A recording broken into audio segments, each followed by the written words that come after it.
Hi guys, this is Pure Talent and Pure Legend. We are going to be doing the Scorpion Rush. It's not really a rush, it's just basically getting a basic army, so canister shell scorpions at about 6th minute, so then you can attack them.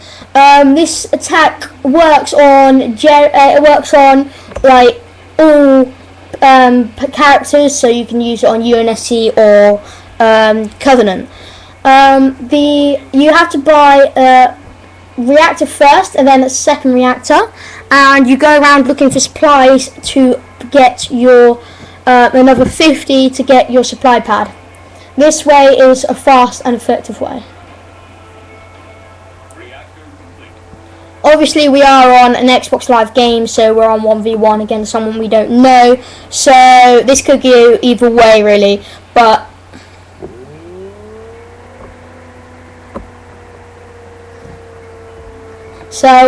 yeah. Also, it is easier if you're Professor Anders, because when you're Professor Anders, you get half the price upgrade. So when you try and upgrade to canister shell, it's only 200 instead of 400. But the downside is if the rush works, but you lose quite a few units, and you try to get to Grizzly, you can't do that because obviously you're not Forge. But this rush, it tends to work, but yeah.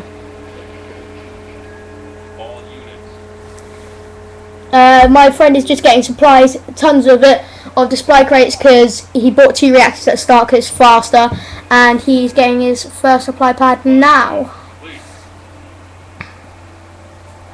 In a minute he will upgrade those supply pads and buy a vehicle depot, so he can start buying the Scorpions. When you do this, you only buy 3 or 4, because if you buy like a full army, you're going to be in about the 9th or 10th minute, and they will have their army up by now, and most likely anti-you, because they would have scouted.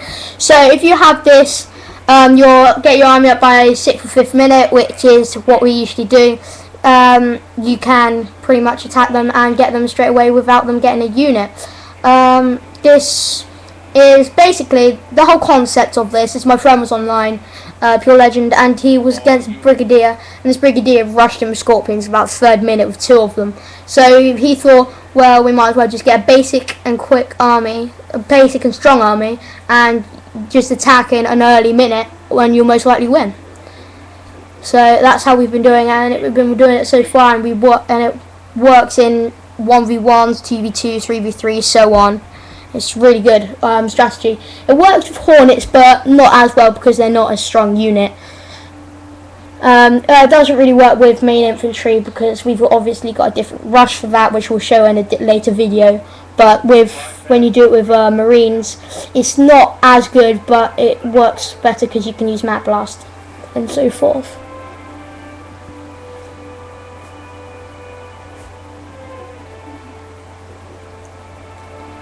My friend is just upgrading supply pads. He's got them full. He's got 2 reactors, 2 supply pads, fully upgraded. It doesn't really matter what order you buy them. It's just we've timed it before, and it's about 30 seconds faster if you get the reactor, which it could be crucial 30 seconds. Then you buy the vehicle without upgrading the base.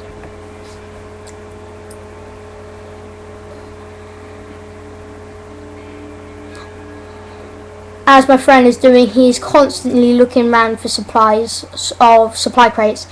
And as you can see here, this person is getting anti-infantry and main infantry.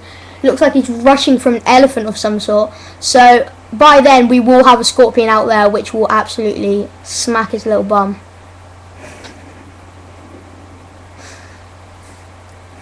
This person is Forge, I think.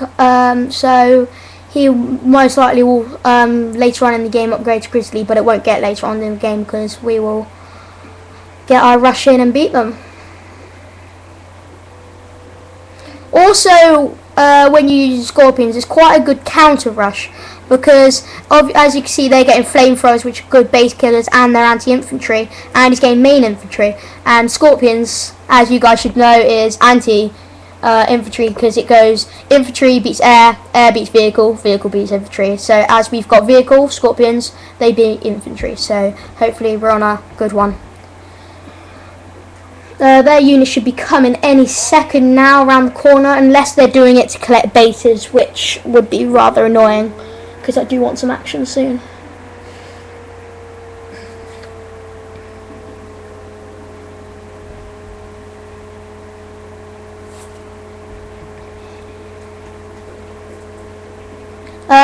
Also, as soon as you get 500, just order it in, and you can queue them. So if you've got like 1,000, you can double tap and you get 2 on the list, and it'll be a lot faster.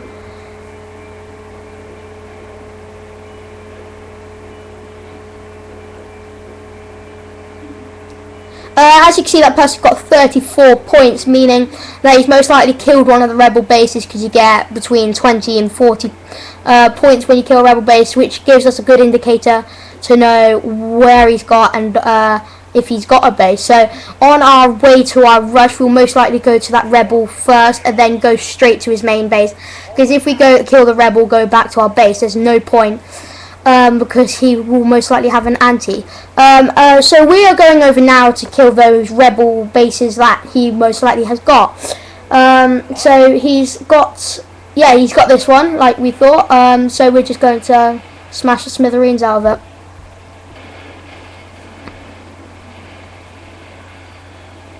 He's just dropped a carpet, which has pretty much damaged one of our scorpions. We are going to run out, run back. I know I said not to, after you've attacked, go straight to your secondary, but he is pretty much dead. So if we put heal repair, we can get what, 1 or 2 more scorpions. So we'll have a stronger army when we go in, and we're only going to be waiting here about 30 seconds or so. Going in, so we will have no time whatsoever to get anti.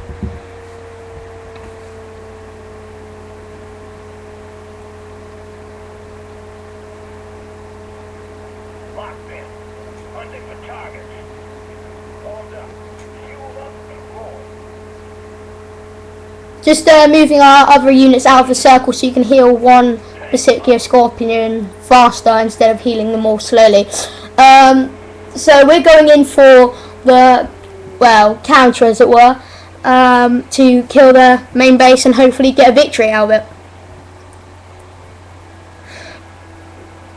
By now he most likely would have bought out of his barracks 3 Spartans, ditched the barracks and bought something like some Hornets, which are anti-us.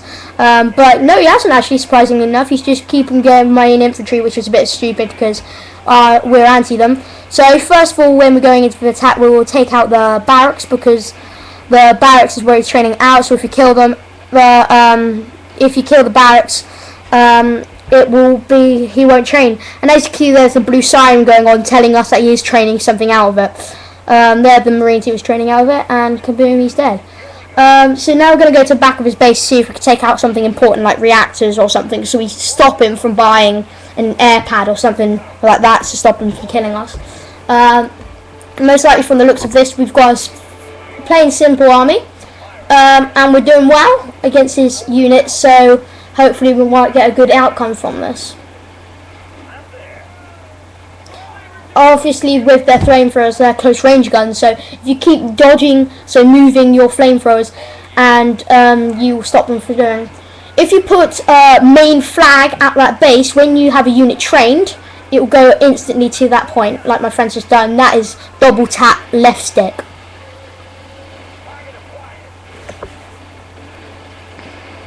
So our other Scorpion is just coming in over around the corner now to that main flag. When we train more Scorpions, they will go straight to that point instead of to the other rally point. But this is a global rally point, so if you build a secondary base or something, both units from both bases will go straight to that flag. We're training more Scorpions, so as you're at their base attacking and destroying very vital equipment of theirs, if you keep training units, you get a stronger army, which is hard for them to take down, which is easier and quicker for you to kill their base.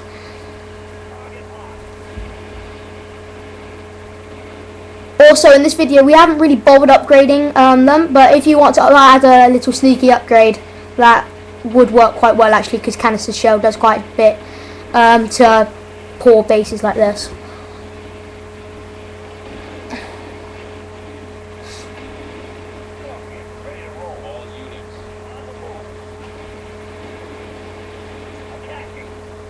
Oh, also, if you oftenly move your scorpions around just in case they carpet bomb, because obviously it's not like a mat blast. With a mat blast you know where they're going to do it. With a carpet you don't know where they're going to do it. So if you move them frequently, you can stop them from carpeting you.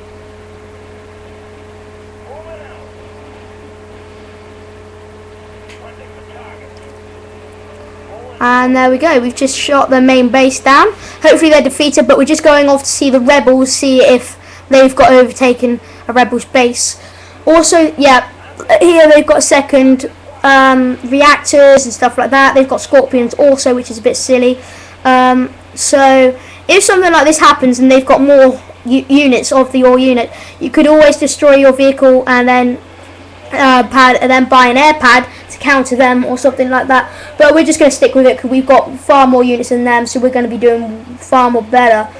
He has got a lot of bases extra, which is quite surprising really, which we will be able to take down because obviously we've got a lot more units. If we destroy the vehicle depot on that second base that we found, just above, there's a vehicle depot. If we take that out, they won't be able to train them as fast. What I think he might be doing is he's got 2 vehicle depots on the base, so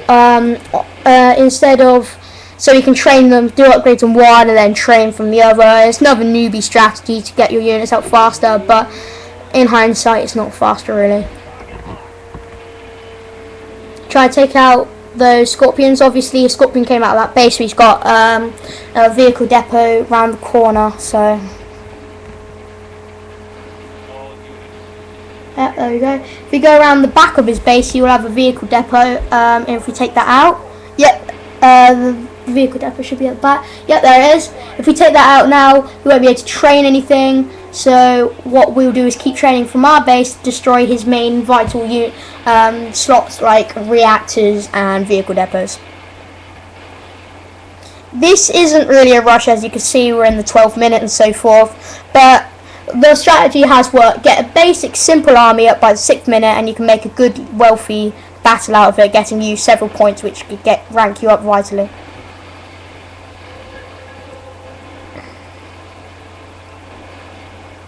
And there we go, pretty much killed that reactor now. Once you've killed like the main things like vehicle depots and the reactor, there's no point taking out supply pads. You might as well just go on for the main base. The only reason why you take out reactors and stuff first, because they're they can train units. So if you're taking out the main base, it'll be slower, which means they can train their units. So if you take them out first, it'll be faster, obviously. Now we're going to start going on the main, we'll start taking out vital stuff on the other base, and then we'll start taking out their main base. Might as well get a few points out of it as he is a low rank. Also, you could use your leader power.